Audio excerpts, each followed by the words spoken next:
সন্তানকে হত্যা করা হচ্ছে একটা গুরুতর অপরাধ। কোনো শিশুকে হত্যা করা, হোক ছেলে বা মেয়ে, এটা পবিত্র কোরআনে নিষিদ্ধ। আর বিশেষ করে বলা হয়েছে সূরা তাকবীরে অধ্যায় নম্বর 81 আয়াত নম্বর 9 যে কন্যা সন্তানকে জীবন্ত কবর দেওয়া হয়েছে, সে কিয়ামতের দিন প্রশ্ন করবে কোন অবধি তাকে হত্যা করা হয়েছিল। এখানে বিশেষ করে বলা হয়েছে তোমাদের কন্যা সন্তানদের হত্যা করো না, বিশেষ করে কারণ আগেকার দিনে আর বিশেষ করে আরব দেশে কোরআন নাজিল হওয়ার আগে সেখানকার কমন প্র্যাকটিস ছিল যে যখন কারো কন্যা সন্তান জন্মতো বেশিরভাগ সময় তাকে জীবন্ত কবর দেওয়া হতো। আলহামদুলিল্লাহ, পবিত্র কোরআন নাজিল হওয়ার পরে এই অশুভ প্র্যাকটিসটা আরব দেশে পুরোপুরি বন্ধ হয়ে যায়। তবে দুর্ভাগ্যজনকভাবে এখনো কিছু দেশে দেখা যায়, আমি যে দেশ থেকে এসেছি মানে ভারত, এরকম বেশ কিছু দেশে এটা হয় কালচারের প্রভাবে। আরও এবার একটা জরিপ করেছিলেন এমিলি বেকানন বিবিসিতে একটা অনুষ্ঠানে, নাম ছিল লেট হার আই, টপিকের নামে অ্যাসাইনমেন্ট। তিনি বলেছেন যে প্রত্যেক দিন ভারতে 3000-এরও বেশি মহিলার গর্ভপাত ঘটানো হয় যখন জানতে পারে পেটের সন্তানটা মেয়ে। কোরআন শিশু হত্যা, বিশেষ করে কন্যা সন্তানকে হত্যা নিষিদ্ধ করেছে। পাশাপাশি কোরআন তাকেও তিরস্কার করেছে যে কন্যা সন্তান হওয়ার সংবাদ শুনলে দুঃখিত হয়ে পড়ে।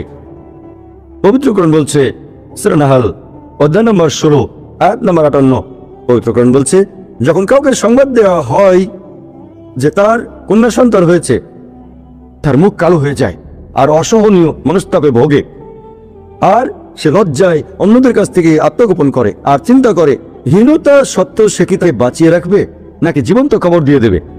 কত নিকৃষ্ট সিদ্ধান্ত! কন্যা সন্তান হওয়ার সংবাদে যারা দুঃখ পায়, কোরআন তাদেরকে তিরস্কার করেছে। আর আমাদের প্রিয় বলেছেন, এটা সহিহ মুসলিমে 4 নম্বর খণ্ড হাদিস নম্বর 6364, আমাদের নবী বলেছেন যদি কেউ লালন পালন করে দুজন কন্যাকে সঠিকভাবে দয়া আর ভালোবাসার সাথে বয়প্রাপ্ত হওয়া পর্যন্ত তারা থাকবে একই রকম কাছাকাছি এই আঙ্গুল দুটোর মতো রোজ কিয়ামতের দিনে। আরো একটা হাদিস বলছে যে যদি কেউ দুজন কন্যাকে লালন করে দয়া আর ভালোবাসার সাথে বয়প্রাপ্ত হওয়া পর্যন্ত সে বেহেশতে প্রবেশ করবে। একবার একজন লোক তার ছেলেকে চুমু দিয়ে নিজের কোলে বসালো আমাদের নবীর সামনে। নবী আপত্তি জানিয়ে বললেন তোমার মেয়েকেও চুমু দিয়ে তাকে অন্য কোলে বসানো উচিত ছিল তোমার। পুরো মানবজাতির প্রতি পবিত্র কোরআনের প্রথম যে দিক নির্দেশনা সেটা হচ্ছে সূরা ইকরা বা সূরা আলাক অধ্যায় 96 আয়াত 1 থেকে 5 বলা হয়েছে ইকরা বিসমি রাব্বিকাল্লাযী খালাক খালাকাল ইনসানা মিন আলাক ইকরা ওয়া রাব্বুকাল আকরাম আল্লাযী আল্লামা বিল কালাম আল্লামাল ইনসানা মা লাম ইয়ালাম।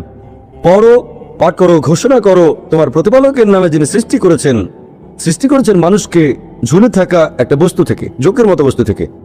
পাঠ করো আর তোমার প্রতিপালক মহিমান্বিত, তিনি মানুষকে শিক্ষা দিয়েছেন কলমের সাহায্যে, শিক্ষা দিয়েছেন মানুষকে যা সে জানতো না।